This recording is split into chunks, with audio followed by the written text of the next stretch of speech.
poser les bases. Alors, l'exploitation du charbon à Champagnac est assez ancienne.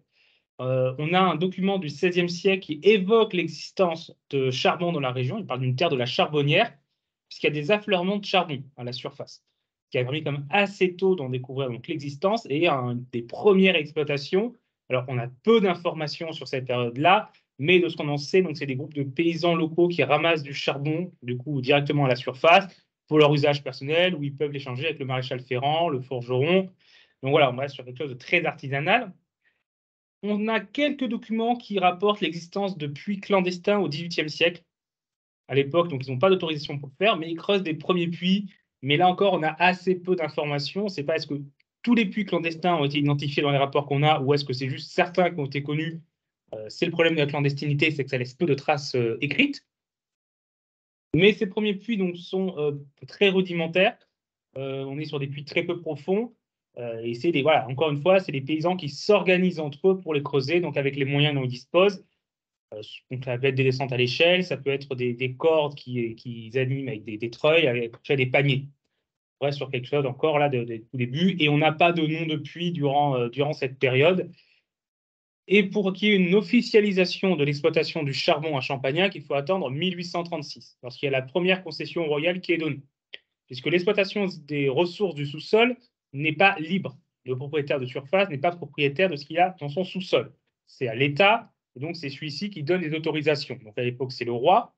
Donc il y aura 5 concessions royales données entre 1836 et 1842, avec notamment la famille Mignot qui va en avoir 2 concessions, et du coup 3 autres familles qui vont se répartir les autres. Alors, il y a eu un article dans la revue de la Haute-Auvergne en 2012 sur du coup la guerre des industriels, enfin la guerre du charbon. Il y a plusieurs petits industriels locaux qui ont fait des demandes de concession. Donc, il y a eu beaucoup de personnes qui ont voulu à ce moment-là, alors que le charbon était en train de prendre son essor progressivement dans le pays, se lancer dans cette nouvelle industrie. Mais peu, au final, ont eu les concessions sur toute cette foisonnante demande. Mais cette officialisation de l'exploitation ne permet pas immédiatement une industrialisation. Là, ça reste encore assez rudimentaire. Par exemple, il faut attendre la deuxième moitié du 19e siècle pour qu'on ait des machines à vapeur, des ascenseurs. Et progressivement, ça se modernise. Dans les années 1860, on a du coup 4 des concessions qui fusionnent et c'est ça qui va donner naissance à la société houillère de Champagnac, qui est celle que l'on va étudier ici. La 5e concession va donner du coup les mines de Vente, qui étaient donc sur la commune de Passignac à côté, qui est restée indépendante. Alors elle a fonctionné par intermittence. C'était sur le bord du Finon, c'était plus difficile à exploiter.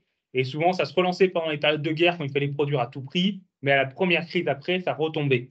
Et là, ça a cessé définitivement en 1953. Donc, du coup, aujourd'hui, nous allons nous concentrer sur celle de Champagnac, qui du coup, elle, va prendre véritablement son essor après 1882, lorsqu'on a l'arrivée du chemin de fer sur le bassin de Champagnac. Avant, la vente du charbon était assez difficile. Il fallait le transporter jusqu'à la Dordogne, d'où il était vendu, enfin transporté par Gabard, le long du cours de la Dordogne. Mais évidemment, par ce biais-là, les quantités transportées restaient limitées et la mine produisait grand maximum quelques milliers de tonnes par an, avec un effectif qui ne dépassait pas les 100 employés. Donc en 1882, avec l'arrivée du chemin de fer, là, on peut vendre beaucoup plus, donc produire beaucoup plus. Donc en une trentaine d'années, les effectifs sont multipliés par 10, avec 1 millier de personnes, et on va dépasser les 100 000 tonnes de production par an. On change complètement d'échelle au niveau de l'activité minière. C'est à ce moment-là que les infrastructures minières se multiplient et qu'on arrive à vraiment avoir une activité industrielle avec notamment sur tout le carreau de la mine, avec du triage, du lavage, un four à coke, centrale électrique, etc. Donc un vrai site industriel. Et ça va fonctionner du coup jusqu'à la fermeture de la mine en 1959. Et donc nous pouvons passer à ce sujet concrètement. Donc déjà, le contexte national, on va commencer donc après la Seconde Guerre mondiale. On a donc d'abord la bataille du charbon. C'est une période où il faut produire à tout prix du charbon. Et donc là, durant cette période, les mines se développent, on essaye de les moderniser pour produire mieux et plus. Mais dès 1948, la situation change puisque la France a à nouveau assez d'énergie. Elle a réussi à relancer sa production de charbon et peut à nouveau importer. Les voisins exportateurs de charbon sont à nouveau en mesure de la fournir. Et dans le même temps, on a donc aussi le développement d'autres sources d'énergie. Et c'est là que pour le charbon, les difficultés vont commencer. Puisqu'on a l'hydroélectrique qui existait déjà, mais qui prend de plus en plus son essor. Et donc, à côté du coup de Champagnac, on a notamment le barrage de Bord-les-Orgues qui est achevé en 1953. donc il fournit quand même pas mal d'énergie et tout un réseau de barrages dans la région. Mais c'est également le cas dans d'autres régions du pays. On a le pétrole aussi qui se développe, on a tout découvert de nouveaux gisements qui permettent du coup d'avoir cette ressource pour moins cher. On a le nucléaire qui va arriver. Alors, les centrales, on n'a pas de centrale nucléaire encore en 1959 lorsque la mine de Champagnac ferme, mais la première est en chantier. Donc déjà, au niveau du gouvernement, on sait que cette énergie va arriver et du coup, j'ai perdu mon mot, on l'envisage, on le prévoit. Donc dans ce contexte-là, la part du charbon de la consommation d'énergie du pays diminue. Donc en 1945, c'est 80% de l'énergie est fournie par le charbon. Le charbon a un monopole quasiment sur l'énergie en France. En 1955, on n'est déjà plus qu'à 65% et en 1960 à 54%. Alors en termes de consommation brute du charbon, ça ne diminue pas trop vraiment parce que la consommation d'énergie du pays, elle augmente rapidement, mais sa part diminue. Et en plus, le charbon commence aussi à être de plus en plus concurrencé par le charbon étranger. Alors ça a toujours été le cas. Le charbon britannique, notamment gallois, arrivait sur les côtes atlantiques déjà au cours de toute notre histoire. Déjà, dans les années 1860, c'était déjà débattu à l'Assemblée nationale ce problème de la dépendance d'une partie du pays au charbon britannique, parce que la France n'a jamais réussi à couvrir pleinement ses besoins et qu'elle n'avait pas les meilleures veines de charbon au niveau européen. Les Allemands, les Britanniques avaient des veines de meilleure qualité, donc ils avaient une exploitation qui coûtait moins cher, et même avec le prix du transport, ils arrivaient à concurrencer plus ou moins le charbon français. Là, les prix du transport diminuent avec l'amélioration du coût des moyens de transport, donc la concurrence se renforce, et même le charbon américain peut venir maintenant nous concurrencer. On a également du coup une ouverture des frontières à ce niveau-là, notamment le traité de Rome qui ouvre du coup aussi plus facilement les frontières au niveau du commerce au niveau européen. Donc dans ce contexte-là, le charbon français, qui n'est pas le plus rentable avec cette double concurrence, est en crise et donc on a une nouvelle stratégie. Donc après la stratégie de la bataille de charbon, produire à n'importe quel prix, la stratégie produire plus, oui, mais moins cher. Et donc on va chercher à concentrer l'exploitation dans les mines les plus rentables du pays en les modernisant pour qu'elles produisent plus et fermer les mines les moins rentables. Et du coup, la question, est-ce que Champagnac appartenait à la catégorie des mines les plus rentables ou des moins rentables? Plutôt des moins rentables, parce qu'il y avait quand même pas mal de difficultés localement au niveau de l'exploitation du charbon. Alors déjà, un des problèmes qui se posait, c'était les veines de charbon qui n'étaient pas les plus pratiques à exploiter. Là, on voit, là c'est le gisement du Puy-Madeleine, au niveau du Puy-Madeleine. Donc là, vous avez le charbon qui affleure à la surface, et on suit du coup les veines ensuite qui s'enfoncent dans le sol. Et au début, ça va, c'est à côté. Mais on voit ici, la veine est tordue, elle part. Donc là, soit on est obligé de faire de longues galeries, comme ici, pour l'atteindre. Oui. Désolé, ça va. Donc, vous pouvez voir, donc là, ici, c'est bien. À partir de là, on est obligé de faire des longues galeries pour atteindre le charbon, et toute la période où on creuse là, ça ne rapporte absolument rien. C'est du temps de travail et du matériel perdu d'un point de vue purement économique. L'autre solution, serait de creuser un autre puits, mais là aussi, ça provoque pas mal de problèmes en termes de coûts. Donc déjà, ça, c'était une grosse difficulté. Ensuite, parfois, les veines sont brisées, donc ça coupe le filon. Alors parfois, c'est juste à côté, mais parfois, il y a quand même un écart de plusieurs dizaines de mètres entre là où était le filon et là où il se poursuit après la cassure. Donc là, c'est du temps de recherche pour trouver où est-ce qu'atterrit le charbon après. Encore une fois, c'est une dépense qui ne rapporte pas à l'exploitation minière. Ensuite, on a le problème de la qualité même du charbon, qui est du coup assez chargé en poussière, en impureté, donc ça demande plus de triage en surface. Et ce qui fait que si on compare la moyenne de la rentabilité jour-fond, parce que quand on calcule, il y a des calculs de rentabilité, c'est la quantité de charbon produite par mineur. Et là, soit on calcule par uniquement pour les mineurs de fond, c'est-à-dire combien un mineur de fond par jour va produire, et après il y a le jour-fond, c'est-à-dire pour combien de personnes il faut au total pour produire une certaine quantité de charbon. Et l'écart entre la productivité fond et jour-fond à Champagnac était supérieur à celle des autres exploitations de la région, parce qu'il fallait plus de traitement en surface. Donc ça coûtait déjà plus cher de le sortir et plus cher de traiter en surface. Autant vous dire que dans ces conditions, on partait déjà assez mal. Ensuite, il fallait vendre ce charbon. Et là, on avait un problème d'enclavement. Il y avait assez peu d'industrie locale, le Cantal n'est pas un grand département industriel, pour absorber cette production de charbon. Et le chemin de fer, du coup, était nécessaire pour l'envoyer plus loin. Le problème, c'est que je vous ai parlé du barrage de Bord-les-Orgues il y a quelques minutes, mais là où il a été, d'ailleurs, oui, Le plan a caché une partie du texte. Bon. On peut mettre en arrière-plan. Oui.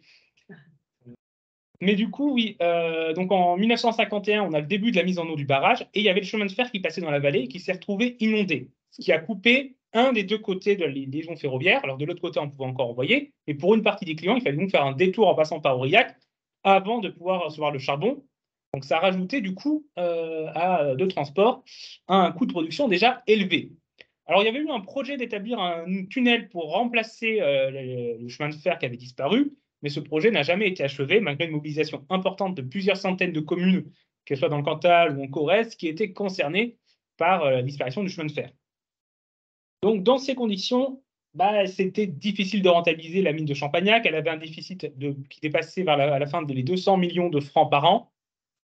Donc, dans un contexte où on voulait mettre fin à rentabiliser l'exploitation du charbon en France, ça devenait compliqué. Alors, il y a eu des tentatives de tenter de moderniser la mine, parce qu'elle avait aussi un retard en termes de modernisation, de mettre à nouveau lavoir, mettre en place de nouvelles modes d'exploitation pour que ça soit plus efficace. Mais ça n'a jamais réussi à obtenir des résultats suffisants. Pour ce qui est de la modernisation des modes d'exploitation dans le sous-sol, c'était gêné par les veines qui ne permettaient pas d'installer les haveuses de l'époque, etc. Donc, ça a échoué et donc le choix de la fermeture a été fait. Officiellement, le choix a été fait en 1958, mais déjà quelques années avant, dans les rapports des houillères d'Auvergne, c'était globalement admis qu'on allait fermer la mine. L'incertitude restait sur la date de fermeture. Mais bon, après, quand l'exportation du charbon devenait plus difficile, ça s'est accéléré. Donc après, il a fallu gérer cette fermeture. D'abord, réduire l'activité de la mine.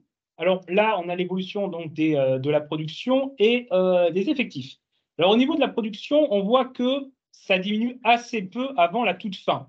Alors là, on a une baisse en 1948 d'un coup, mais là, c'est parce que c'est une année assez difficile avec les grandes grèves de 1948 chez les mineurs, plus le départ des prisonniers de guerre allemands qui travaillaient dans la mine. Ça a un peu perturbé la production, mais après, ça remonte et on reste entre 90 000 et 100 000 tonnes. Alors que dans le même temps, par contre, les effectifs, on les diminue. On est à 850 en 1945. En 1958, on a réduit de plus de moitié les effectifs. Et donc, on voit quand même que la modernisation a quand même permis d'améliorer la productivité par mineur, puisque avec 2 fois moins d'effectifs, on produit même plus qu'en 1945. Alors, pourquoi on n'a pas cherché à réduire la production dès le début? C'est parce qu'on cherchait quand même, tant que la mine fonctionnait, à ce qu'elle soit le plus rentable possible et on faisait plus d'économies d'échelle en maintenant une production quand même assez élevée plutôt qu'en la réduisant. Donc, on a gardé cette haute production jusqu'à la toute fin, lorsque vraiment on a accéléré à partir de la fin de l'année 1958, la réduction d'activité. Donc, l'officialisation de la décision a été annoncée durant l'été 58. Et donc, après cette date, c'est là que le reste de la gestion de la fermeture est entré en action, avec du coup chercher à reconvertir le territoire. Alors, avant, il y avait eu quelques mesures incitatives pour attirer de nouvelles entreprises, mais ça va vraiment commencer à partir de l'été 58 à chercher à reconvertir le territoire. Alors, pour reconvertir un bassin minier, on a globalement 2 solutions, soit attirer de nouvelles entreprises, soit développer les entreprises déjà existantes sur place. Alors, au niveau des entreprises déjà, et là encore une fois, alors je pense que ça doit être, c'était pas, j'avais pas pareil, mes images sur mon texte tout à l'heure. Mais donc, au niveau des entreprises déjà présentes sur Champagnac, il n'y avait pas grand-chose à part les menuiseries Lapeyre quand même, qui existaient déjà sur place. Elles sont arrivées du coup un peu après la Seconde Guerre mondiale, lorsque Marcel Lapeyre a voulu créer son entreprise dans le Cantal. Alors lui, il était né à la région parisienne, mais sa famille était originaire du Cantal. Donc il voulait revenir dans son département où il avait ses racines. Alors, et Ide avait été choisi en partie parce qu'il y avait le chemin de fer qui arrivait et qui du coup était quand même assez pratique pour pouvoir lancer une entreprise. Donc, il y avait cette entreprise à développer et en effet, Lapeyre a eu des aides pour prendre son essor, notamment en fourniture d'énergie, puisque le département avait droit à de l'énergie gratuite liée au barrage qui était conçu en Corrèze, mais dont les lacs se trouvaient au moins en partie dans son département. Donc, il recevait de l'énergie qu'il pouvait ensuite attribuer à des entreprises pour les aider. Donc là, Lapeyre a eu ces aides-là, mais donc après, il fallait attirer de nouvelles entreprises sur place. Et là, on a eu énormément d'entreprises qui ont été approchées pour tenter de les faire venir dans différents domaines, d'automobile, de la mécanique, de la menuiserie, donc ouais, notamment de la charpente métallique, mais également des produits de beauté, etc. Mais au final, assez peu de projets ont abouti, notamment du fait de l'enclavement du territoire. Ce problème avait mis à mal la mine de Champagnac, mais il se posait aussi pour de nouvelles entreprises qui voulaient s'installer. Faire venir des matières premières était difficile, puis vendre sa production aussi. Dans ces conditions, beaucoup d'entreprises ont refusé de venir. Alors, au final, quand même, certaines ont accepté, notamment deux principales, Alumetal, qui a récupéré d'anciens hangars de la mine dans la charpente métallique, mais qui n'existe plus aujourd'hui, et la Sacatec, dans le caoutchouc, qui, elle, existe aujourd'hui dans le bâtiment de l'ancien puits Pochat, sur la commune dite que vous voyez du coup à l'image. Alors, c'est une entreprise qui a été lancée par des industriels parisiens qui voulaient créer leur entreprise, mais qui manquaient un peu de moyens pour se lancer. Et donc, là, quand ils ont vu la possibilité à la fois de récupérer gratuitement des bâtiments et d'avoir des prêts à des conditions avantageuses, notamment de la part de la CECA, Communauté économique du charbon et de l'acier, bah, pour eux, c'était une belle occasion. Donc, ils ont créé leur entreprise qui a survécu jusqu'à aujourd'hui. Donc ça, en termes de création d'emplois locaux, c'est passé par là. Et en effet, du coup, les anciennes infrastructures de la mine ont pu, pour certaines, retrouver un usage par ce biais-là. Parce que là, on va faire un petit aparté sur la préservation du patrimoine minier sur Champagnac, qui est lié quand même à la fermeture de la mine. Sur deux aspects. Déjà, sur la période. La volonté de préserver le patrimoine minier, c'est quelque chose qui n'émerge qu'à partir des années 80. À l'époque du cours 1959, il n'y a aucun intérêt patrimonial à ces infrastructures.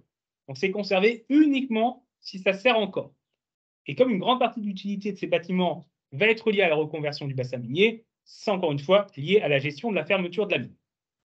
Alors, quand on arrive à Champagnac, on peut d'abord avoir une impression qu'il n'y a pas beaucoup de vestiges. Alors, en réalité, on en trouve quand même un certain nombre.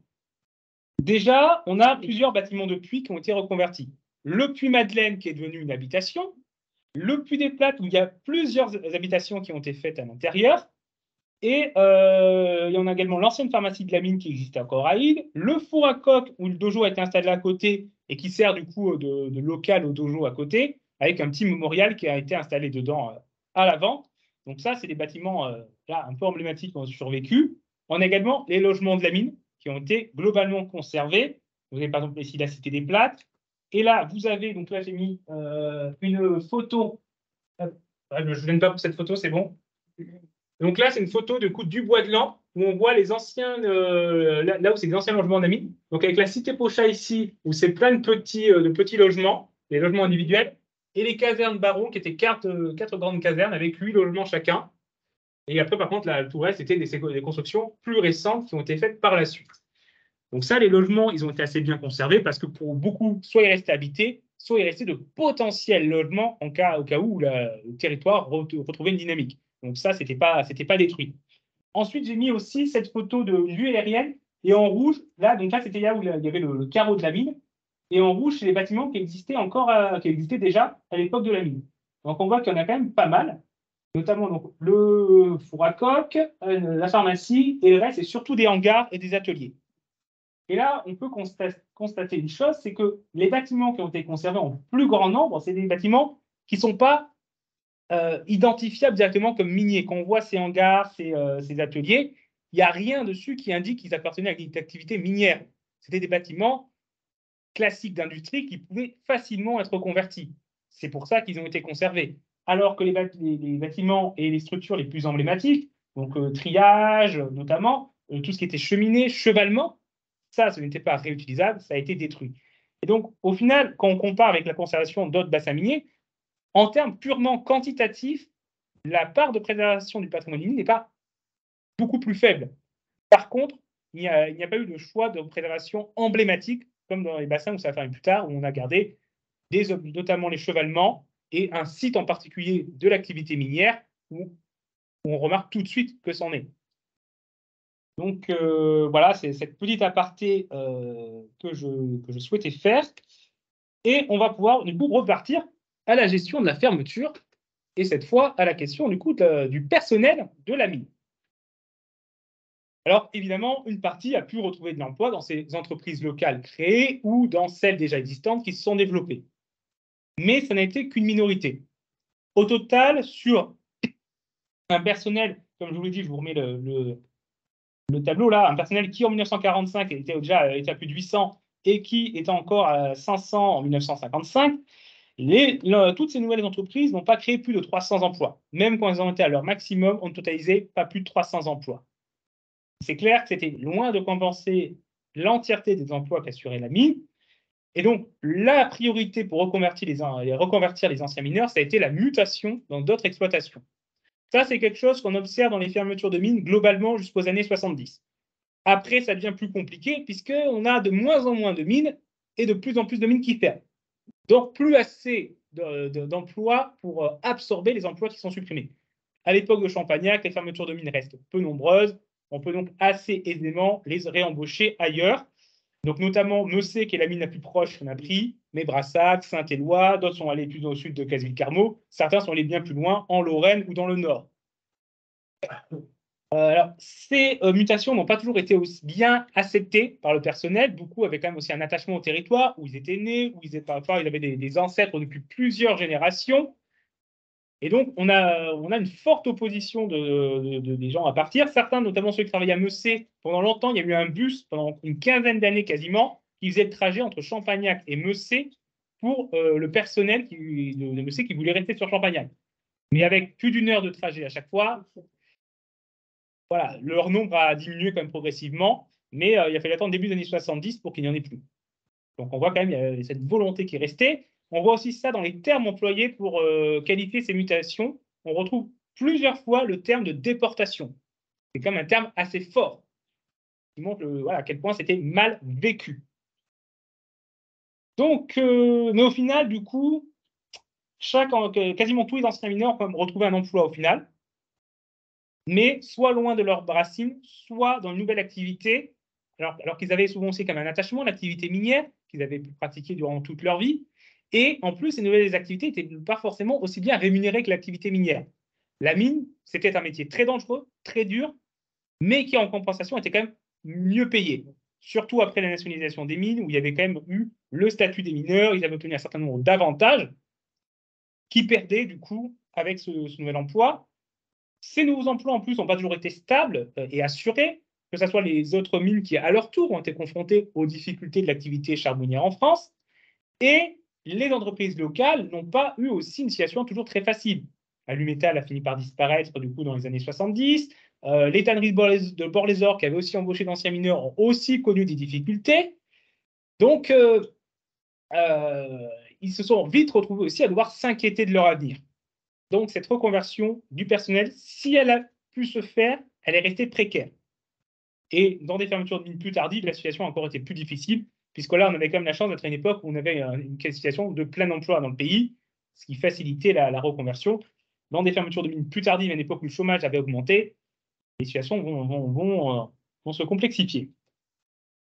Donc après, les conséquences, alors oui, bon, j'ai débordé sur les conséquences là pour les anciens mineurs, du coup, là, donc, comme j'avais dit, avec les mutations mal vécues et les difficultés de ces nouveaux emplois. Et donc, on peut passer aux conséquences pour le territoire, puisque vu que beaucoup de mineurs ont dû être mutés, il y a de l'emploi local qui a été perdu, et donc un impact important, notamment sur le plan démographique. Sur le plan purement démographique, il faut voir que Champagnac et Ide avaient déjà connu un grand essor démographique après 1882, l'arrivée du chemin de fer, puisqu'en 30 ans, la mine multiplie par 10 son effectif, et les deux communes, globalement, voient leur population doubler. Et par la suite, elle va se stabiliser jusqu'au recensement de 1954, alors que le département connaît un fort exode rural, ici à Champagnac. Alors, pas que les exodes rurales n'existent pas, il y a quand même des départs, mais ils sont compensés par les nouvelles arrivées, et une partie des départs sont annulés par le fait que l'excédent de population de manœuvre agricole peut se tourner vers la mine. La situation va changer en le recensement de 1954 et 62, qui sont les deux qui encadrent la fermeture de la mine, avec une perte de 18% de population globalement sur les deux communes en 8 ans. C'est-à-dire un cinquième de la population en 8 ans, vous devez imaginer quand même le choc que ça peut représenter. Et depuis 2020, sur Champagnac, c'est quasiment la moitié de la population qui a été perdue et plus d'un tiers sur Ide, qui s'en est un peu mieux sorti, puisque les entreprises de remplacement se sont plutôt installées sur Ide, qui a donc bénéficié d'un meilleur développement économique. Elle avait aussi un meilleur emplacement géographique, jusqu'en 1994 en conservant quand même une partie du chemin de fer et en étant quand même sur l'axe routier du coup, Bord-Mauriac qui va jusqu'à Aurillac, qui était quand même un axe assez passant, ce qui aide du coup pour les commerces, pour les activités, alors que Champagnac est quand même un peu plus excentré, donc a eu plus de mal à se reconvertir sur ce plan-là. Ensuite, ben, avec ce départ de population, c'est une perte de vie culturelle et sociale. La mine s'accompagnait d'une riche activité culturelle. Il y avait aussi une fanfare, il y avait l'équipe de foot, il y avait énormément de commerce avec ben, les lieux de boissons qui étaient très fréquentés, où il y avait des jeux réguliers, des jeux de quilles, jeux de cartes. Il y avait la Sainte-Barbe, qui était une grande fête des mineurs, le 1er mai, qui était une fête importante aussi sur le bois de Lampe, etc. C'était très vivant. Avec la fermeture de la mine, progressivement, ça va se perdre. Ces différents commerces vont fermer. Il y a eu même un cinéma sur Champagnac qui va fermer dans les années 1960. Donc, bah, il y a des difficultés. Alors, c'est des difficultés qu'on a retrouvées dans d'autres communes. C'est-à-dire des communes qui ont perdu en vie culturelle, qui ont perdu des fêtes, qui ont perdu des commerces. On retrouve ça dans tous les territoires ruraux. Mais à Champagnac, la fermeture de la mine a provoqué une accélération de ce phénomène. Et ça se voit même notamment, beaucoup d'articles de presse après la fermeture évoquent des rues qui sont beaucoup plus désertes qu'avant. Alors, à prendre quand même avec un peu des pincettes, c'est les journalistes qui écrivent ça et se sont opposés à la fermeture et donc peuvent aussi avoir un biais à accentuer ces effets de la fermeture.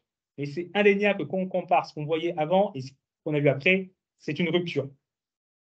Après, il y a la transformation du paysage aussi. On l'a vu avec toutes les infrastructures les plus emblématiques qui ont disparu, les cheminées, les échevellements qui marquaient le paysage. On avait des cheminées qui dépassaient les 50 mètres.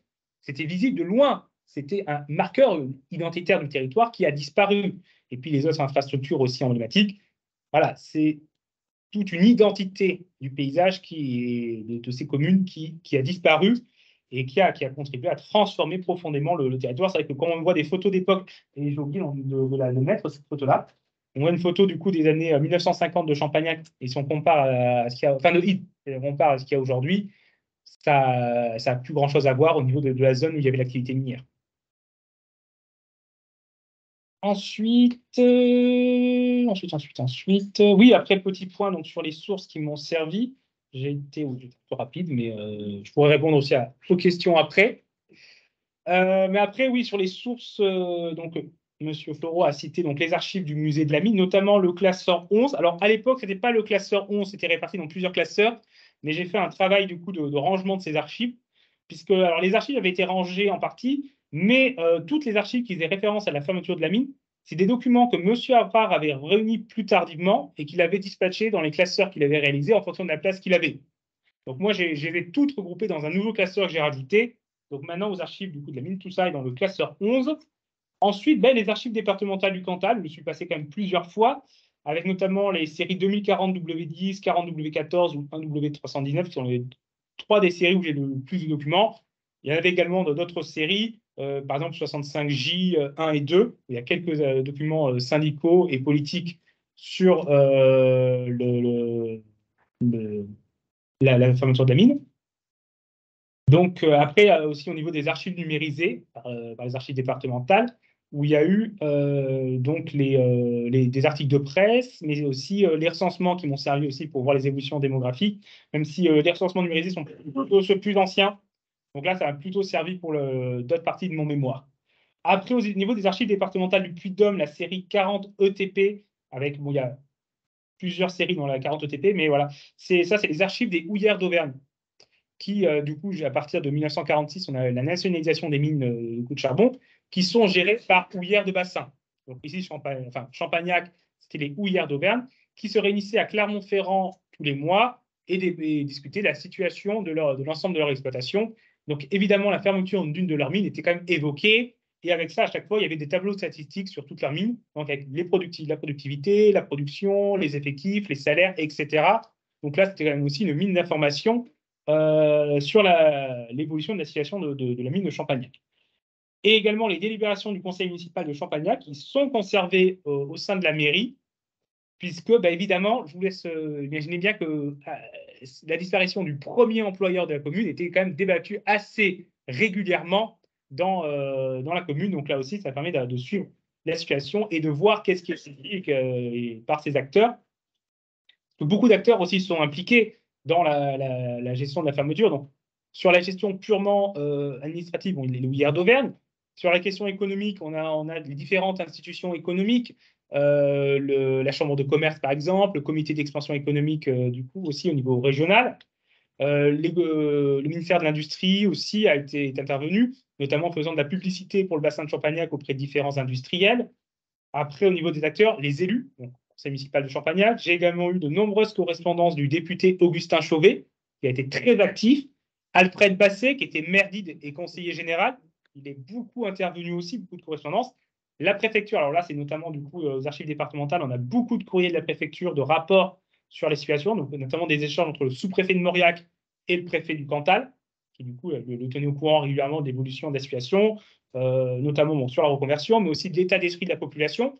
Il y a quand même une certaine inquiétude sur est-ce que ça ait suscité des mouvements. Alors, il y a eu assez peu de mouvements sociaux à Champagnac à ce moment-là. Ça n'était pas énormément mobilisé contre la fermeture. Les gens étaient contre, mais il y avait beaucoup de résignation. Si on compare à ce qui s'est passé quelques années après de Catesville, on n'a pas du tout le même phénomène. Mais l'inquiétude était grande, notamment aussi sur l'attitude des syndicats, du Parti communiste. Il y avait une forte crainte que les communistes profitent de la situation pour gagner les élections à Ide, notamment dans l'hypothèse où Alfred Basset se retire. Il avait menacé de démissionner si la mine fermait. Et si Alfred Basset se retirait, vous pensez que les communistes risquaient de gagner. Et à cette époque, en pleine guerre froide, ça a inquiété un peu la préfecture. Donc là, voilà, ça fait partie du coup toute cette gestion m'a permis d'avoir ces différents documents d'archives. Donc, limite, je remercie la préfecture de s'être inquiétée. Ça m'a aidé pour mon travail. Ensuite, en termes de bibliographie, alors un peu de bibliographie, là, j'ai pas mis tout, hein, mais les principaux ouvrages sur alors l'activité minière.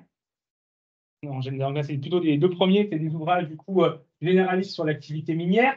Ensuite, là, sur l'évolution du charbon en France, du coup, sur sa place dans l'énergie, l'évolution de l'énergie en France, sur tout ça, donc, des sources qui m'ont servi. Et évidemment, bon, l'ouvrage que j'ai écrit, qui du coup condense tout ce que j'ai étudié sur le sujet, donc bien plus développé que ce que j'ai fait du coup là en 40 minutes. Et avec aussi toutes les sources là que j'ai utilisées, là vraiment document par document, si ça vous intéresse. Donc voilà, j'ai fait le tour. Donc maintenant, à vos questions.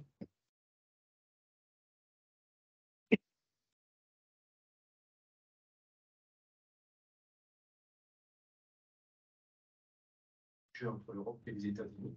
Ça interpelle, c'est quand même du charbon. Et que comment on peut être en concurrence, effectivement.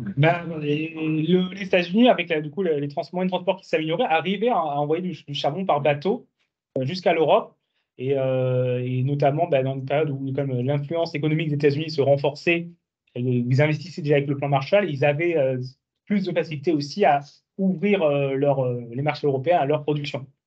Donc, ils avaient réussi à envoyer du charbon. Alors, c'était c'était assez récent qu'il y ait cet envoi de charbon, mais la concurrence existait. Le choix était la même, sortie du charbon aux États-Unis comme Europe. Alors, les États-Unis continuent d'avoir du charbon, même si le charbon a reculé, mais le charbon continue d'occuper une certaine place dans le pays, avec notamment l'État de Virginie occidentale, où le charbon est la principale activité économique de l'État. Qui du coup provoque aussi des enjeux quand il y a la question quand même pour les États-Unis aujourd'hui de sortir du charbon. Et dans cet état, ça provoque quand même assez de difficultés.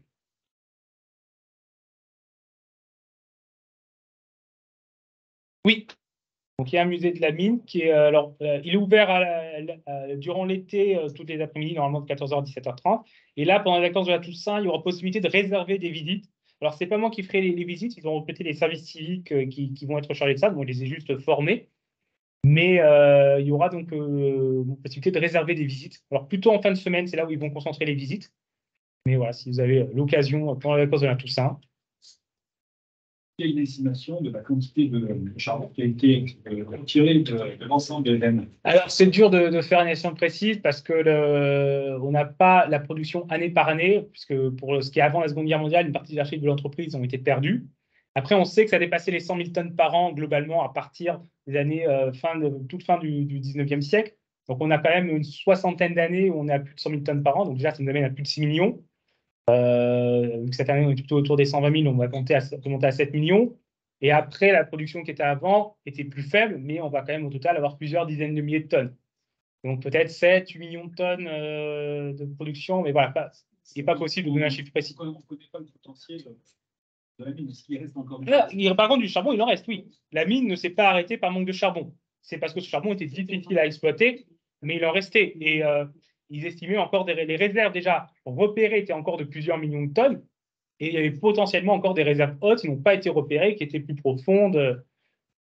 Même si le charbon est décrié, effectivement, on ne sait pas dans 300 ans ce qu'il arrivera. Est-ce que les techniques modernes pourraient exploiter ces quantités de charbon à moins coût? Moins cher qu'à l'époque, oui, mais on a des filons de charbon en France qui n'ont pas été exploités non plus encore, qui seraient encore moins chers à exploiter. Donc si on venait à réexploiter du charbon en France, d'abord en Lorraine, on a les meilleures veines dans le pays. Après, dans le Nord, si on vient réexploiter à Champagnac, c'est que vraiment, on a un gros problème d'énergie dans le pays. Donc, là. Mais dans ce cas-là, on est mal. Les voies de chemin de fer ont été créées pour transporter ce charbon, oui, mais aussi pour fournir le charbon aux compagnies de chemin de fer. Oui, bah, des grandes consommatrices de charbon.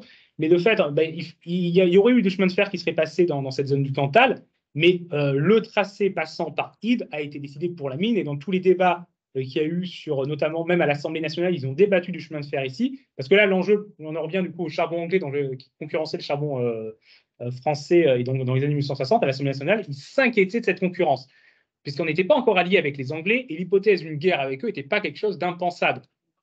Or, être en guerre avec quelqu'un dont on est dépendant du charbon, alors que le charbon devenait indispensable à l'industrie, c'était quand même problématique. Et donc, pour tenter de repousser le charbon anglais, il voulait améliorer la desserte ferroviaire des mines les plus à l'ouest du pays. Or, les mines avec un peu d'importance, il y avait des petites mines, notamment de lignite, plus à l'ouest, par exemple dans les Landes, mais là, on ne pouvait pas trop compter là-dessus pour vraiment réussir à faire quelque chose. Mais les mines un peu importantes, il y avait Carmaux de Casil et Champagnac qui étaient les plus à l'ouest. Donc, c'est vers là. Alors, Carmaux et de Casil ont été reliés avant au chemin de fer. Et donc, Ide, il fallait que le chemin de fer arrive là. Et donc, après, oui, ça permettait de SNCF de se fournir aux différentes industries. Et quitte à avoir le chemin de fer, ça faisait le transport d'autres marchandises et des passagers. Quel est le lien entre Ide et Champagnac? C'est deux communes différentes, mais qui sont voisines. Alors, les filons du charbon, oui, les filons de charbon sont sur les deux communes. Alors, plutôt sur Champagnac pour les filons de charbon. Par contre, le traitement du charbon se faisait à Ide. Ça, j'aurais dû vous donner cette précision. Mais du coup, Ide était plus dans la vallée, donc c'est là que le chemin de fer est arrivé. Et donc, c'était plus simple ici d'installer le carreau de la mine avec toutes les installations pour traiter le charbon. Et parce que du coup, je vais remontrer la carte oui, de la vue, à la vue aérienne. Donc là, c'est une vue aérienne de Ide. Donc en fait, toute cette zone-là aussi, c'était des installations minières. Donc tout ça, ça a disparu. Ça, c'était des hangars, des ateliers qui servaient à tout tour, qui ont été conservés. Il y avait le four à coke qui, lui, a pu être conservé. Il y avait même un tunnel qui débouchait ici, du Puy-Madeleine, qui permettait au charbon d'être amené directement ici. Et de là, du coup, c'était traité. Il y avait aussi un téléphérique qui descendait aussi pour amener le charbon, depuis le Puy-Prodel. Et donc là, tout le traitement se faisait, et il y avait le chemin de fer à côté après pour charger et vendre le charbon. Donc voilà, c'était les deux communes. Après, il y avait donc la commune de Passignac et une autre commune à côté, où il y avait la petite mine à côté. Et il y a eu, pendant quelques années, mais au tout début, un puits sur la commune de Madic, qui est encore une autre commune à côté. La décision de fermer de Gazville a été prise en 1960, c'est-à-dire un petit peu après. Oui. Est-ce qu'il y a eu une interaction entre les deux? Est-ce que quand on a fermé là, est-ce qu'on savait que de Gazville risquait d'être fermé? Qu'est-ce qui s'est passé? On ne parlait pas trop. Même la presse nationale à l'époque, notamment, ne parlait pas trop du sort des mines. Ça arrive dans l'actualité, quand vraiment on commence à en parler à partir de 1960, quand il y a le plan Jeannet qui est mis en place. C'est le plan qui organise les fermetures de mines en France, la reconversion des bassins miniers, et qui, j'ai oublié de le préciser, a été quand même un peu inspiré par ce qui se passait à Champagnac, puisque du coup, pendant son élaboration, on fermait la mine de Champagnac. Jean-Marcel Jeannet était ministre. J'ai toujours un doute avec les Jeannet, parce qu'il y a 3 Jeannet qui sont connus. Voilà, il y a eu Jules qui a été président du Sénat, Jean-Marcel, et Jean-Noël, je crois qu'il est l'année, qui fait des émissions de radio. Voilà, donc à chaque fois, il faut que je me replace sur lequel.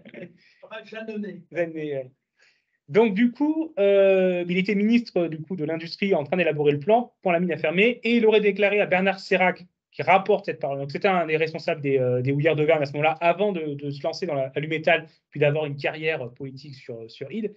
Il avait déclaré alors, au sous-préfet que du coup, le ministre lui avait dit que pour lui, au Champagnac était une opération test. Donc, et on retrouve comme certaines des mesures qui ont été prises à Champagnac dans ce qui a été prévu dans le plan Jeannet. Donc, il y a des liens, mais voilà, la station de Decazeville apparaît publiquement plus en 1960. Après, je ne sais pas à quel point localement à Decazeville, il y avait des rumeurs, parce que comme à Champagnac, déjà en 52, je sais qu'il y avait déjà des rumeurs sur une future fermeture de la mine. Donc potentiellement qu'à Decazeville aussi, il y a de telles rumeurs qui circulaient. On peut penser que les charbonnages franches imaginaient ça sur un plan global. Oui, bah, ils préparaient le plan national, donc ils savaient que l'activité minière allait reculer, que certaines mines allaient être ciblées, mais après ils évitaient de l'annoncer quand même trop tôt pour éviter trop d'agitation et voilà. Le village de la mine qui s'appelle Bois de Lampe, qui est entre Ide et Champagnac, qui regroupe donc des maisons de mineurs et toute une école où il y avait quand même 7 classes. Oui.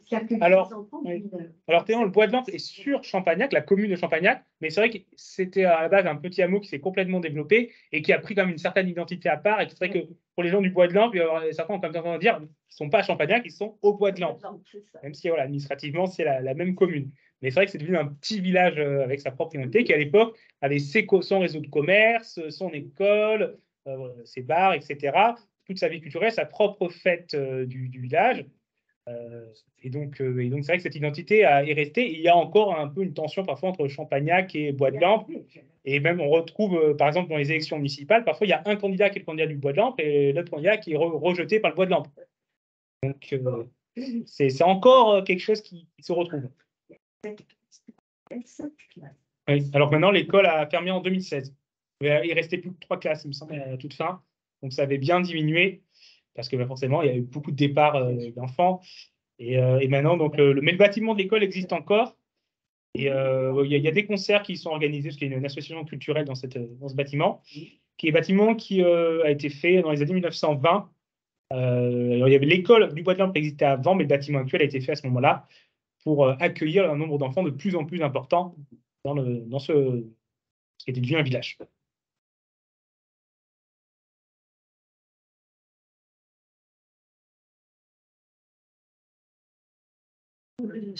Alors, il y avait alors une partie du monde agricole quand même ici qu'on avait des liens avec la mine parce qu'il y avait des paysans mineurs, il y avait des enfants de paysans qui allaient travailler à la mine, donc il y avait quand même des liens.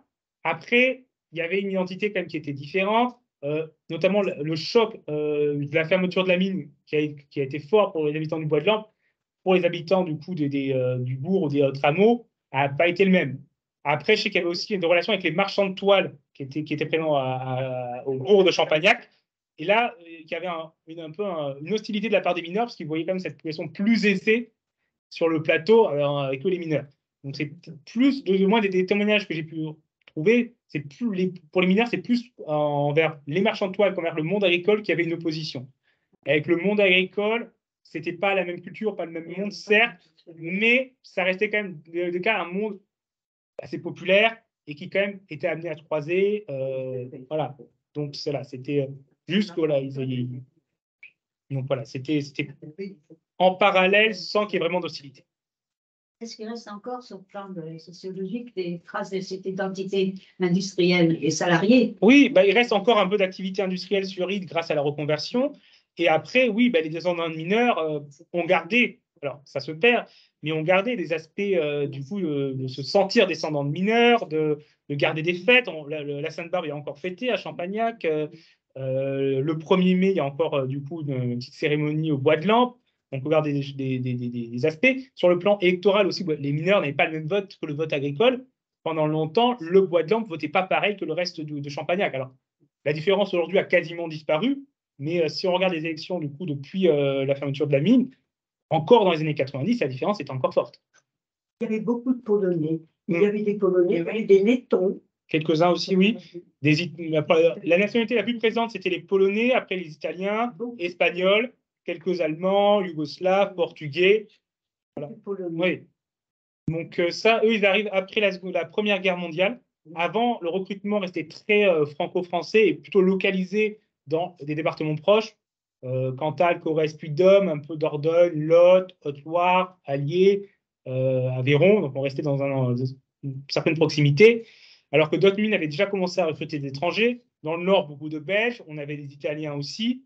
Champagnac, c'est vraiment après la Première Guerre mondiale que le recrutement international se développe.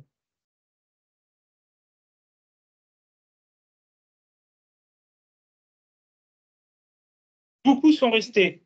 Alors, il y a eu une quarantaine de Polonais qui sont partis après la Seconde Guerre mondiale, parce que la Pologne a besoin de bras pour reconstruire son pays, qui a quand même eu beaucoup de dégâts, et donc cherche à rappeler les très grandes populations qu'elle a dans d'autres pays. Mais du coup, ils sont une quarantaine de Champagnac à partir à ce moment-là. Et sur une quarantaine, sur plusieurs centaines. Donc, la majorité des Polonais sont restés. Et encore aujourd'hui, si vous regardez sur les noms sur les boîtes aux lettres, les noms de Polonais sont quand même assez nombreux. Ça reste peu à peu, mais pendant très longtemps. Oui, mais encore aujourd'hui, après, forcément, quand il y a un mariage, s'il n'y a que Des filles. oui, s'il n'y a que des filles, le nom se perd. Mais encore aujourd'hui, des noms polonais. J'ai un voisin, alors je ne suis même pas au Bois de Lampe, mais j'ai un voisin qui a un nom polonais. On trouve aussi encore des noms italiens, espagnols. Restés et qui ont habité les logements de la mine. Oui, les logements de la mine sont restés, vont partie habiter. Donc évidemment, les Polonais étant quasiment tous mineurs à la base, ils étaient nombreux à vivre dans ces logements-là. Est-ce que Michelin est venu chercher des gens au moment de la Assez peu. reconversion? Non, assez peu. Alors, certains, après, il y a eu des départs individuels d'anciens mineurs qui sont partis à travailler dans différentes entreprises. Donc, certains sont allés juste à côté. Il y avait la mine d'uranium de Saint-Pierre. Il y en a 7 qui sont allés travailler là-bas. Après, d'autres ont bougé de manière individuelle. Et là, sur le sort individuel de chaque mineur, c'est assez peu évoqué dans les documents d'archives. Donc, à moins de citer nom par nom chaque mineur, ce que je n'ai pas eu le temps de faire. Voilà. Mais oui, quelques-uns ont pu aller en effet à Clermont-Ferrand travailler à Michelin. Après, Michelin a travaillé un temps avec la Sacatet, donc caoutchouc. Donc indirectement, Michelin donnait du travail aux gens à Champagnac, à Champagnac-Ide. Chez Michelin, il y avait des gens, des paysans, qui travaillaient chez Michelin un certain temps dans la journée et qui restaient à leur petite ferme le reste de leur temps, qu'on a appelé des paysans travailleurs. Je ne sais pas si ça existe encore. Oui, mais il y avait Est-ce que ça existait? Oui, mais le paysan mineur, c'est. Dans la mine, une partie dans son exploitation. On parle de paysans mineurs aussi. Alors, c'est quelque chose que les compagnies minières cherchaient quand même plutôt à éviter parce que le paysan mineur, comme il a une double journée, est plus fatigué, moins efficace. Et certains même se ménagent à la mine pour avoir plus de force dans leur champ. Donc, c'est quelque chose qu'ils évitaient. Alors, ça se retrouvait notamment pendant les périodes hivernales où il y avait une partie du coup du monde paysan qui avait moins de travail au champ, qui devait quand même travailler à la mine. On remarque une différence quand on regarde les fiches de paie entre les effectifs d'été et les effectifs d'hiver. Différence qui se réduit progressivement. Donc, c'est un usage, c'est une pratique qui diminue, mais notamment pour des chantiers exceptionnels, quand ils doivent creuser à nouveau, puis une nouvelle galerie. La mine va plutôt faire ça en hiver quand elle sait qu'elle peut recruter ce personnel-là temporairement plus facilement. Mais sur le personnel fixe, elle va quand même assez rapidement au cours du XXe siècle vouloir un personnel purement mineur, même si souvent il a quand même un petit jardin à côté. Et parfois, ça pourrait être des enfants de paysans, donc la famille était paysan, mais un des enfants allait travailler à la mine pour donner un petit complément de salaire. Donc ça contribue aussi au fait que les liens, qui existaient quand même des liens, même si ce n'était pas la même culture entre le monde agricole et le monde minier. Ce n'était pas une séparation hermétique. Dans la région de Roanne, il y avait les métiers à tisser dans les fermes. Oui. Et donc, simultanéité, et ça, c'est quelque chose qu'on trouvait dans quasiment tous les bassins miniers qui se sont développés à la base dans des territoires qui étaient ruraux. Et après, oui, les compagnies minières ont progressivement cherché à se débarrasser de cette pratique pour les raisons que j'ai précisées. Avec le développement des services, on risque de retrouver cette coexistence entre une activité agricole et plus une activité de service à l'avenir qu'une activité industrielle. Oui. On risque de retrouver cette simultanéité d'activité au même endroit. Oui, aujourd'hui, on a dans le même hameau des gens qui sont encore agriculteurs et à côté des gens qui vont travailler à la paire ou qui sont infirmières, parce qu'il y a beaucoup de retraités sur place, ou qui travaillent dans le petit commerce ou à la mairie. Voilà, À propos du peuplement très fortement polonais, les Polonais mangeaient des ponchki. Et à Bois de Lande, tout le monde mangeait des ponchki. C'était une espèce de beignet polonais, d'autres petites choses comme ça. Et le jour de leur fête nationale, ils mettaient un drapeau à la fenêtre. Oui, mais les Polonais avaient gardé une forte pratique culturelle. Ils étaient bien français, mais quand même. Oui, mais les premières fois que globalement en France, pour les Polonais arrivés, l'intégration était globalement assez difficile au début, parce que souvent, mais plus dans les grands bassins, où ils étaient quand même souvent concentrés dans des quartiers où ils vivaient quasiment contre eux, avec leur commerce, leurs associations, leurs propres clergés, leurs propres enseignants. Donc il y avait vraiment une très forte isolation. À Champagnac, comme c'était plus petit, ils se sont retrouvés quand même beaucoup plus mélangés, donc l'intégration s'est faite plus rapidement. Mais ils ont gardé des aspects de pratiques culturelles, et notamment l'aspect culinaire est quelque chose qui se conserve très bien, qui se transmet, mais aussi qui s'échange. Évidemment, on fait goûter la spécialité, le gâteau aux voisins. Et donc, c'est vrai que c'est quelque chose qu'on remarque dans les témoignages aussi, quand les gens parlent des Polonais, les gâteaux, les recettes de cuisine, tout ça, c'est quelque chose qui revient souvent. Et quand ils arrivaient en France, ils arrivaient généralement souvent avec le curé. Le curé est de religieuse. Oui, il y avait Taïd, une religieuse, qui faisait des qui faisait des piqûres. Donc, je pourrais faire référence à une conférence de Pierre Chenu qui, un jour, il y a près d'un demi-siècle, vous avez fait une conférence sur l'étude d'intégration des étrangers en France, et on avait trouvé que les Algériens étaient intégrés à X%, Y%, et les Polonais, grosse surprise, étaient intégrés à 105%. Regardez les caractéristiques de la mentalité française appliquée aux Polonais, ils étaient plus français que les Français. Ce sont des gens qui se voulaient français. Ils étaient français, mais qui, plus les secondes générations. Qui étaient imprégnés quand même des cultures. Parce que les premières générations, quand ils arrivaient, souvent, ils voulaient revenir en Pologne par la suite. Quand ils arrivaient, ils pensaient rester quelques années. Et c'est avec le fait que le séjour s'est prolongé et le fait qu'après, ils aient fondé des familles sur place, que là, l'intégration se fait et que les nouvelles générations, en effet, après, se sont senties pleinement françaises. Mais ça dépend de la date d'arrivée. Moi, je suis née dans un bassin de l'Est où ils sont arrivés en 1939. Eh bien, ils ne s'intégraient pas, pas bien. Oui, mais les ça va un petit peu mieux. Oui, mais ça avait l'espoir de repartir. Ouais. Mais après, forcément, comme je l'ai dit, là où ils étaient concentrés dans le même quartier qu'entre eux, donc un peu ghettoisés, l'intégration ne se faisait pas. À Champagnac, où certes, il y avait certaines rues qui étaient des rues de Polonais, mais dès qu'ils sortaient de la rue, ils étaient avec les Français, ils n'avaient pas leur propre commerce, ils n'avaient pas les cours à part, ils n'avaient pas. Alors certes, il y avait une religieuse polonais, mais voilà, il y avait. Ils fréquentaient quand même beaucoup plus au niveau le clergé aussi français.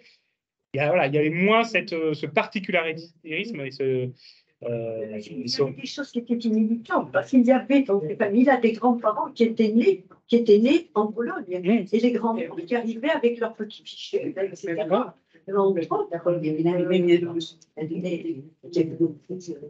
Ouais, et donc même si aujourd'hui parfois on dit qu'ils avaient la même culture que nous, ils avaient quand même, c'est vrai que leur particularité, même leur pratique religieuse était légèrement différente, c'est pour ça qu'ils venaient avec leur clergé. Donc il y avait quand même, malgré cette proximité culturelle, l'intégration ne se faisait pas toute seule. C'est-à-dire qu'ils étaient fixés par le curé. Ouais. Et surtout, ils parlaient la même langue qu'eux. Et globalement, on voit aussi que l'intégration se fait mieux si on permet aux gens de vivre ensemble et de se fréquenter. Dans les années 30, ils ont été fortement encadrés, je crois, par le clergé, parce qu'ils allaient dans un pays où il y avait eu le Front populaire, alors c'était épouvantable. Alors, la plupart sont arrivés avant le Front populaire. Mais ils sont arrivés avant aussi. Mais la majorité sont arrivés avant, parce qu'après, en 1931, l'arrivée ralentit, puisqu'il y a les effets de la crise économique en France. Donc, ils sont moins nombreux à arriver. Mais par contre, on voulait le clergé pour les encadrer, aussi pour éviter quand même l'influence des communistes qui était très fort dans les mines. Et le personnel polonais, l'avantage, c'est qu'on pouvait aussi, s'ils posaient problème, on pouvait facilement les expulser. Donc on avait quand même un moyen de pression sur eux pour éviter qu'ils participent un peu trop aux mouvements sociaux. Alors, à ce propos, le syndicalisme, est-ce que c'était développé ou... Oui, il y avait du coup du syndicalisme à Champagnac. Alors, ça sera l'objet de mon prochain livre sur les mouvements sociaux à la mine. Mais donc, il y avait notamment la CGT et après, CGTU, CGT pendant la période de scission du syndicat. Et il y a eu plusieurs grèves, notamment donc, la grande grève de 1895, qui est la plus connue. Et après, il y a eu 1913, 1914. Et après, il y a eu une grande série de grèves de 1918 à 1929, qui est une période assez agitée socialement. rendez-vous prochain. Voilà. Voilà, Voilà. la prochaine conférence. Et vous avez vu la semaine dernière, il y a eu un documentaire sur les peuples. Oui, oui, je l'ai regardé. Et il ne parlait pas pas de Champagnac, mais des fêtes, des mineurs. Oui, bah, ils ont cité, ils ont parlé des mines Il y avait aussi la nuit de la Saint-Jean. Il y avait les feux de Saint-Jean, aussi, oui. comme tous les peuples un peu du Nord, etc. Oui. Mais du coup, oui, ce reportage, je l'ai vu, alors intéressant. Après, bon, moi forcément, en tant que spécialiste, il y a plusieurs moments, je suis en mode, alors c'est un peu plus compliqué que ça, ils ont oublié un détail. Oui, Voilà, mais ça, en tant que spécialiste, c'est toujours pareil. On voit toujours plein de petits trucs qui manquent. Mais à un moment donné, si on ne veut pas faire un reportage de 10 heures pour assommer le grand public, on est obligé de faire des raccourcis. Non, mais c'est vrai qu'il montrait bien la vie de cette fille. Merci beaucoup. Merci. Ben voilà. Est-ce qu'il buvait? Oui, beaucoup. Voilà. Ben, à la sortie les équipes, quand elles sortaient, elles allaient beaucoup.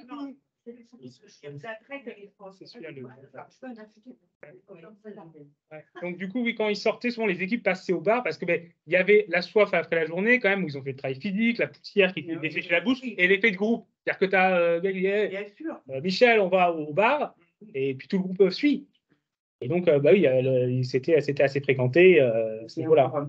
Voilà. Et puis, c'était aussi un peu une manière aussi, comme le travail était dur, voilà, de se détendre après. Oui, l'effet de groupe aussi. Enfin, voilà, on va en groupe boire un coup et c'est culturel. Les feux de la Saint-Jean, c'est une fête qui est tout à fait normale. De l'intégration chez les populations extérieures, notamment les Polonais, chez l'exemple ailleurs. Quelle est l'influence de la langue, des langues? Parce que je pense que quand ils sont arrivés ici, juste après la guerre de 14, ils ont entendu une langue, c'est l'occitan, pas le français. Alors après, à Champagnac, il y a quand même beaucoup. Champagnac, pas l'occitan? Alors, il parlait quand même. Alors, l'appelez l'Auvergnat, vous l'appelez comme vous voulez. Voilà. Champagnac est rural. Mais c'est la même chose de parler on parlait le français ou on parlait le polonais. Juste après la guerre de 14. Ah, mais après, mais alors, les documents. Il était cette langue dans alors, à Thiers, les Algériens, quand ils sont arrivés à Thiers, ils ont pensé apprendre le français, comme ils apprenaient l'occitan ou l'auvergnat de Thiers. D'abord, il parlait pas occitan, il parlait pas de toi, monsieur. Arrête. Je pense que c'est ce genre de discussion là-dessus, entre ça soit occitan, tout ce que vous voulez.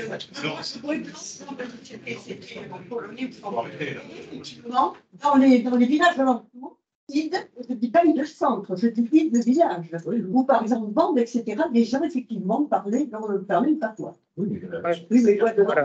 Alors, dans la mine, on parlait plutôt. Bah, la compagnie minière utilisait le français.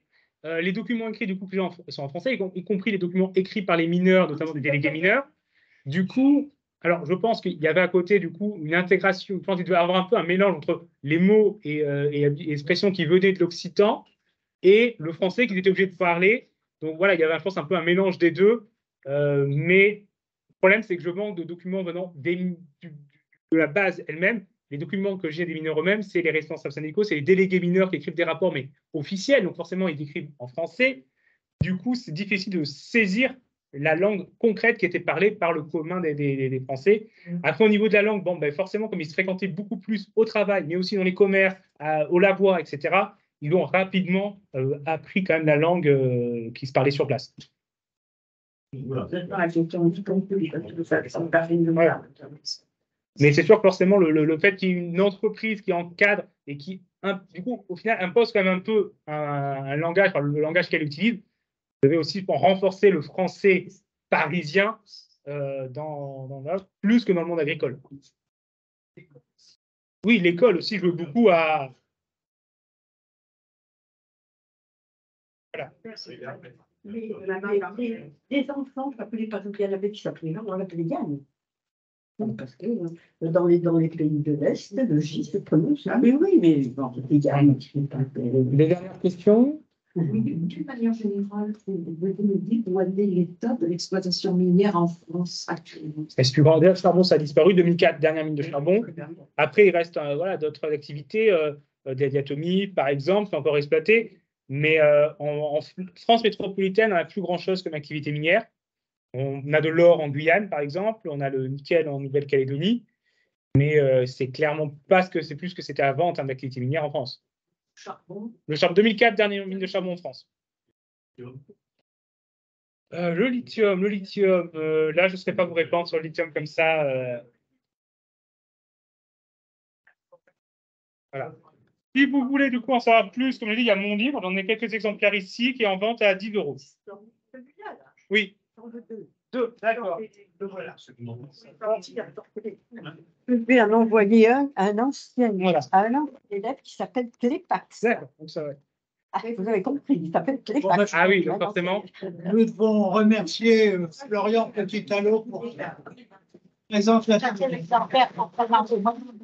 D'accord. Parfait, merci. Alors, comme on en a pris l'habitude à la première, je vous invite à prendre Oui, prenez. Moi, j'en ressors au fur et à mesure. Voilà, alors il me faut. Ah oui, voilà. Vous ne me dédicacez pas, mais mettez juste une petite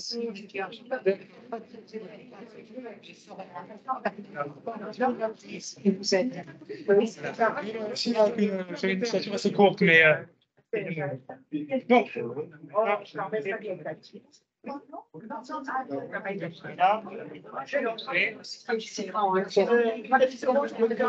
m'a donné 10 €, donc ça va. Oui, bah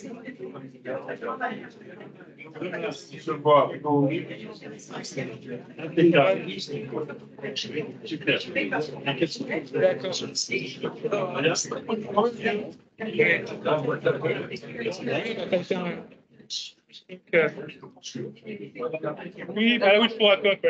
Moi, c'est le plus Madeleine que j'ai. C'est le. Oui, non, ça c'est la fabrique c'est l'usine des agglomérés. Ça, c'était l'usine des agglomérés. Celle-là, le four à coque, je ne l'ai pas ici. C'est pas la process photo-là. Oui, bah, ça s'est détruit aussi. Oui, j'en ai des tocs. Oui, alors. D'accord. Alors,